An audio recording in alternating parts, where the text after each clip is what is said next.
Ils sont préfets de région ou de département, secrétaires généraux de préfecture, sous-préfets et même administrateurs civils en poste dans d'autres structures.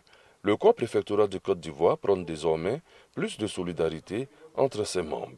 Après l'Assemblée générale constitutive de l'Association des membres du corps préfectoral de Côte d'Ivoire, en abrégé AMCPCI, le temps est venu de se donner une feuille de route. Réfléchir ensemble sur ce que nous allons faire de notre outil commun pour que de manière solidaire, nous puissions le mener à bout.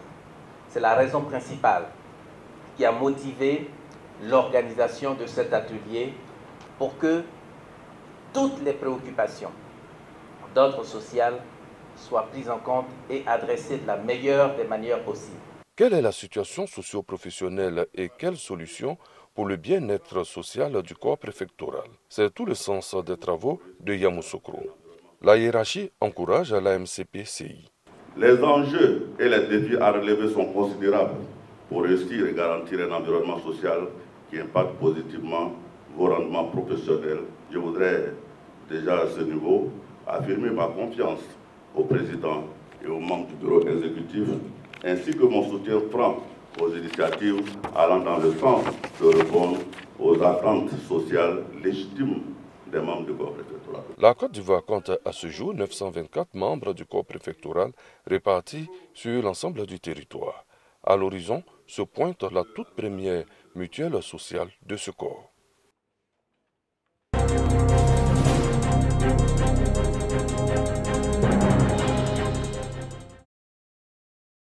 En Côte d'Ivoire, sur 23 millions de terres agricoles, moins de 3% disposent d'un titre foncier, ce qui représente une superficie de 581 900 hectares.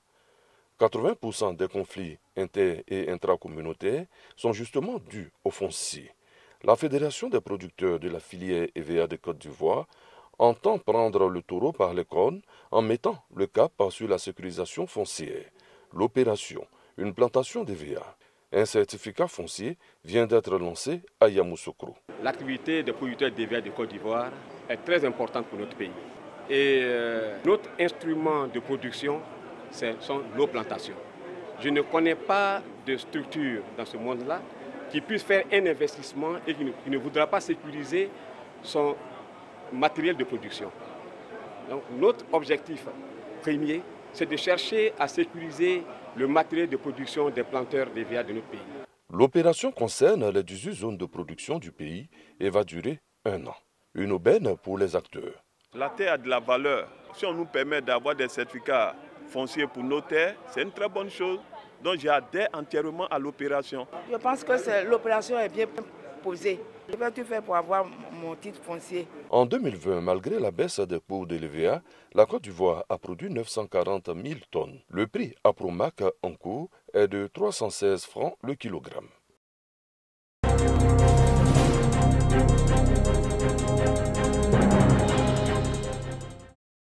« 35 motos tricycles d'une valeur de 800 millions de francs CFA remis aux artisans du département de Bondoukou.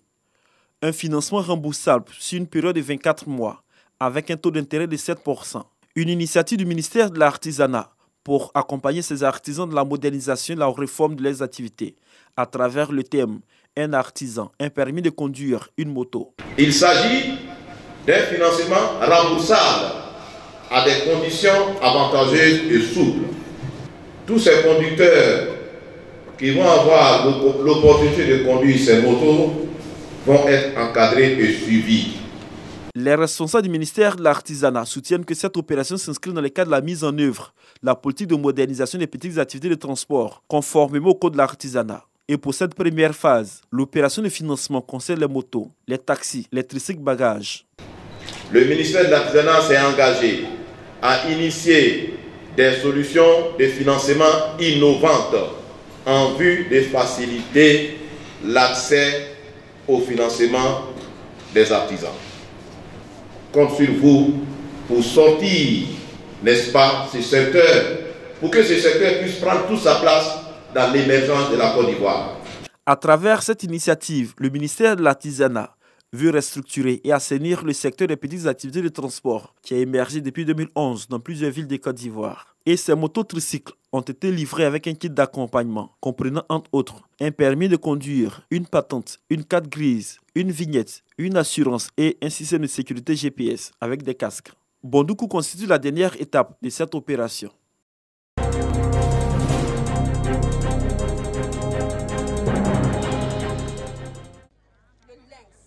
Le sport, facteur de l'unité et la cohésion sociale. La Fédération ivoirienne des randonnées pédestres et de bien-être pour tous s'en servent pour plusieurs raisons. D'abord, pour le maintien de la santé et la promotion des valeurs du leadership féminin. Ensuite, mais surtout pour la contribution à la création de l'Ivoirien nouveau. Nous allons créer des groupements sportifs, c'est-à-dire des clubs de randonnée pédestre dans les établissements de la Côte d'Ivoire. Il est bon de savoir que nous avons signé un partenariat avec la vie scolaire qui nous permet de pouvoir toucher 2500 établissements sur l'étendue du territoire national. Nous allons faire la formation avec les scouts catholiques qui vont permettre à ce que notre voix soit portée sur l'étendue du territoire national en créant l'Ivoirien nouveau. Une rencontre initiée à Yamoussoukro consacrée à des activités sportives, mais aussi aux panels et séances de formation, avec possible l'association des scouts catholiques de Côte d'Ivoire, dont les femmes issues de toutes les sections locales ont effectué nombreuses le déplacement. On veut être des ambassadrices des ODD en Côte d'Ivoire. Et encore, emmener ces cheftaines-là qui sont là, présentes, à pouvoir développer leur leadership, renforcer leurs capacités, avoir des rudiments nécessaires pour pouvoir mieux s'implanter au sein de notre association. Autorité locale de Yamoussoukro et cadre du ministère des Sports apprécient l'initiative. Ces femmes-là représentent une force. Il est temps qu'elles prennent conscience de ce poids qu'elles représentent et qu'elles se prennent en charge et de ne pas attendre que ce soit les hommes qui portent leur message. Et donc il faut qu'elles se battent pour leurs droits. La célébration de la Journée internationale des droits de la femme, initiée conjointement par la Fédération ivoirienne des randonnées pédestres et les scouts catholiques de Côte d'Ivoire, est à sa 2e édition après Abidjan.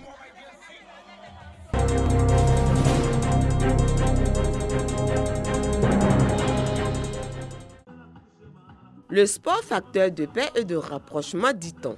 Cette citation, la municipalité de Bouaké en fait la sienne. Pour joindre l'acte à la parole, les responsables de la mairie, en partenariat avec la direction régionale des sports, ont initié un tournoi de Maracana féminin.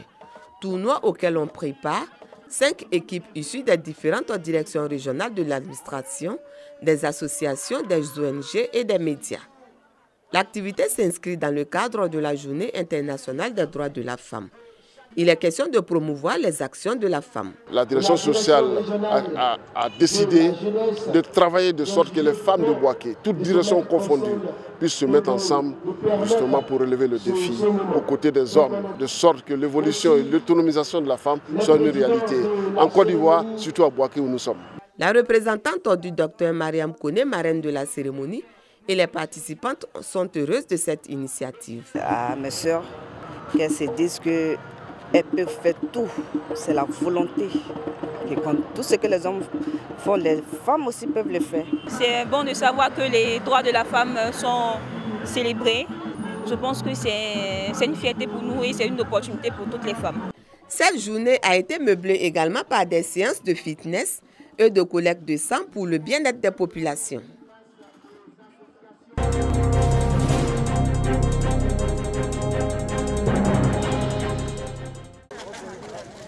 Le dimanche des Rameaux commémore l'entrée solennelle de Jésus-Christ à Jérusalem où il fut acclamé par une foule agitant des palmes et déposant des manteaux sur son passage.